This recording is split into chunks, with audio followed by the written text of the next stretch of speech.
I'd say sometimes herd immunity is a double-edged sword, or the disruption of the natural ecosystem is a double-edged sword. So, especially when there's a non-pathogenic carrier state, existing mostly happily in balance with the host. For example, pneumococcus. About half of children carry pneumococcus, and very few children get pneumococcal disease.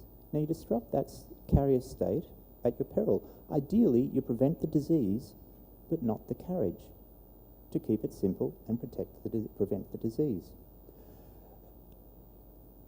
And so in those circumstances, pneumococcus is one example, meningococcus potentially another. It can be better to actually maintain undisturbed the carrier state. Now, this is what's been happening with pneumococcal vaccines and pneumococcal carriage in the Thames Valley over the last 15 years or so.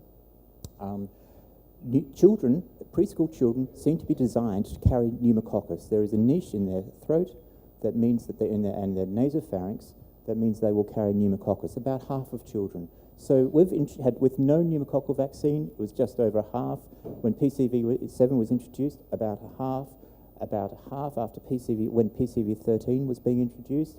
And surprise, surprise, we've just done this again, and it's about a half, okay? So children are designed to carry pneumococcus in their nasopharynx. And so if you get rid of this slide, looks at the different serotypes and what happens to the nasopharyngeal carriage. These are if they've gone to the left of this line, this means that their carriage rates have gone down. If they've gone to the right of the line, their carriage rates have gone up. So we can see that by giving PCV7 and PCV13, we have reduced carriage of the selected serotypes here and increased carriage of other serotypes so that they balance each other out. It remained at 48%. So does this matter? Well, it does actually, because what we have seen is a rapid increase in non-vaccine serotypes causing disease in England and Wales. And that's because we have seen serotype replacement coming in and filling the niche that was left by getting rid of the vaccine serotypes. Now, I'm not saying we shouldn't be immunising children. We really should be. I think the pneumococcal vaccines are a very good thing. But actually, what was being heralded as fantastic, that we were reducing the carriage of these serotypes, has had a bit of a knock-on effect, increasing carriage of other serotypes. What has that meant? What has that done? Well, let's look at these lines here. Firstly, the red line is looking at the cases of pneumococcal disease in all ages due to what was in the 7-valent vaccine. It's gone away. That's great. Cases due to what's in the pneumococcal 13-valent vaccine have reduced. That's the green line. But if you look at this blue line, these are the ones that are not in any vaccine, because there's, remember, 100 pneumococcal serotypes. So these are the remaining 100 remaining serotypes, not in the vaccines, that have gone up, to the effect that actually, and we saw these data last year, we have now passed peak impact of pneumococcal vaccines. It's all downhill or uphill from here, because we have reduced the carriage of pneumococcus in children of the vaccine serotypes. So it's even more, this is what it looks like in the under 2s. This is good. They are protected by direct protection. Okay, so that their disease has gone away. And it's interesting, we haven't seen as much in the kind of replacement disease, although it is coming through, this blue line, in young children.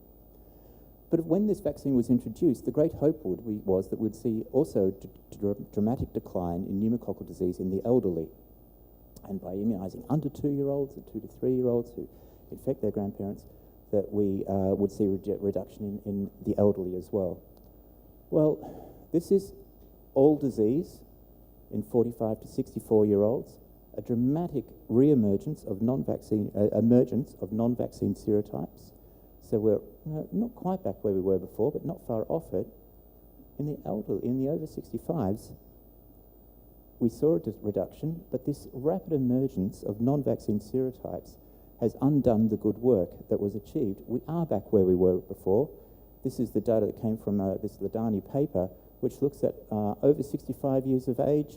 What is the reduction from 2016 to versus 2008? None, 1.0, okay? What about in all ages? 0.93 with confidence intervals just nudging 1, just about to nudge 1. And this will, actually, you can see from the trends here, this will continue. And this is because we have reduced the carriage we have affected the carriage of pneumococcus in the throats of preschool-aged children. If this vaccine just provided direct protection, didn't interfere with the natural flora in the throat, then you could argue, just be giving that vaccine to the children. They would see a reduction in disease. What if we just gave that vaccine to the elderly, this theoretical vaccine that doesn't disrupt carriage?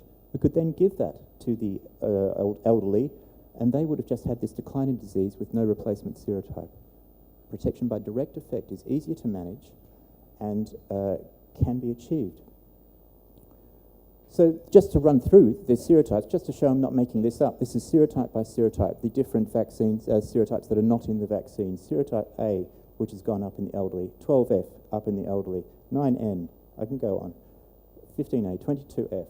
So this is not just been seen in the UK, this has been seen in France, where this is a replacement, so there's no impact, and in Sweden, where there's a replacement, so there's no impact overall. Okay, so that is one situation where actually trying to achieve herd immunity has backfired as a double-edged sword. We've disrupted the natural flora, and in fact, there's now a tendency to say that new pneumococcal vaccines, such as protein-based or whole cell vaccines, should actively not try to disrupt the flora and not impact carriage, not try to achieve herd immunity. Just give the vaccines to the people you're trying to prevent the disease, give the vaccines to the children, give the vaccines to the elderly, don't try and achieve herd immunity, and you will then be able to control what's going on. Okay, so I'm going to now mix some metaphors. Not only can herd immunity be a double-edged sword, it can be sometimes a very blunt double-edged sword, because sometimes it doesn't achieve what we want it to do. Many of you have been involved with the adolescent immunisation campaign to introduce MenACWY to teenagers to try and reduce disease in that age group, but also, as Jeremy's just been telling us, because teenagers are the peak age of carriage for meningococcus, and this program was designed to not only prevent disease in that age group, but reduce carriage and reduce transmission to the other age groups, to younger age groups and to the elderly. Let's see if that's working. Well, this is the overall rates that you've just seen. And this is what's happened. Now, this is the fantastic reduction year on year in the age group that got the vaccine. This is all the good work that's been going on. So from 2015, one of these hasn't come up, I'm afraid, but from 2015 to 2016, down to 2017-18, it's gone away in those that got the vaccine. That is direct protection. Have we achieved the herd immunity that we wanted to achieve with this? Well, have a look at some of these other age groups where disease is as high, if not higher, as it was before. We have seen a reduction in 1 to 4-year-olds, but that's the only other age group, and sometimes somewhat in the 5 to 9-year-olds as well. But in other age groups along here, we're relying on herd immunity, and it has not happened. Adam before was talking about a sin of omission. I would suggest that not saying that we need to actually directly immunise, for example, under ones against MenACWY, is a sin of omission. We're relying on this indirect effect, and it's not happening. So I would suggest that in some situations we need to reconsider whether vaccines that disrupt natural carriage states are beneficial, whether we should actually be directing attempts to always achieve direct protection, and that we should not have unrealistic expectations about introducing immunisation campaigns designed to induce herd immunity, and sometimes we should just be giving the vaccines to those who are getting the disease rather than trying to finesse things.